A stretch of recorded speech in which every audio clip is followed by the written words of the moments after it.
నమస్కారం. నేను మీ విద్య. పుణ్య రసోయిలో అందరికీ స్వాగతం, సుస్వాగతం. ఈరోజు నేను మీకు ప్రసాదం అంటే వ్రతంలో చేసుకుంటాం కదా, ఆ ప్రసాదం చెప్తానండి. చూడండి, చాలా చాలా బాగుంటుంది. నేను చేసినట్టుకు మీరు చేసారంటే చాలా వేగంగా అయిపోతుంది, చాలా టేస్టీగా కూడా ఉంటుంది. రండి, ఇది ఎలా చేస్తారో చెప్తాను. దానికోసం ఏంటంటే కావాలో రండి చూడండి. ఒక కప్పు నూక, గోధుమ నూక, మనం ఉప్మా చేసుకుంటాం ఆ నూక. ఒక కప్పు పంచదార, ఒక కప్పు పాలు, ఇది మరిగించిన పాలు, ఒక కప్పు నెయ్యి, 2 కప్పులు వాటర్ అండి, 2 కప్పులు నీళ్ళు కావాలి. ఇది ఒక కప్పు పెట్టుకున్నాను, ఇంకో కప్పు తీసుకుంటాను. ఇది యాలక్కపళ్ళు పౌడరు.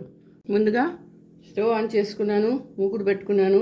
అందులోని నూక, ఒక కప్పు నూక వేయించుకోవాలి. ఇది కొంచెం సిమ్ చేసుకొని సిమ్లో వేయించుకోవాలండి.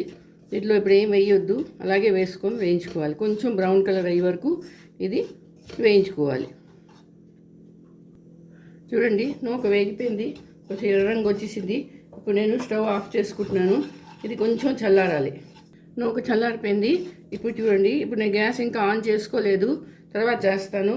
ఈలోగా ఇందులోని ఒక కప్పు పంచదార, ఒక కప్పు పాలు, ఒక కప్పు నెయ్యి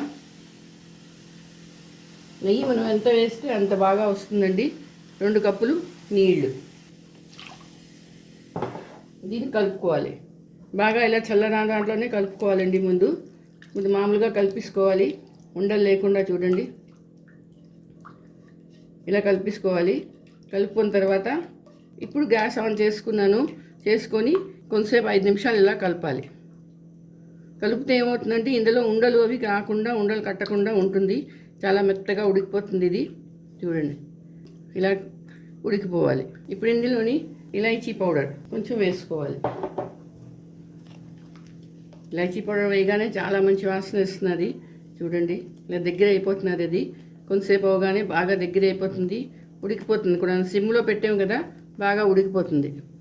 ఇప్పుడు చూడండి, ఇందులో జీడిపప్పు నెయ్యిలో వేయించుకున్నాను, అది కూడా ఇందులో వేసుకుంటున్నాం.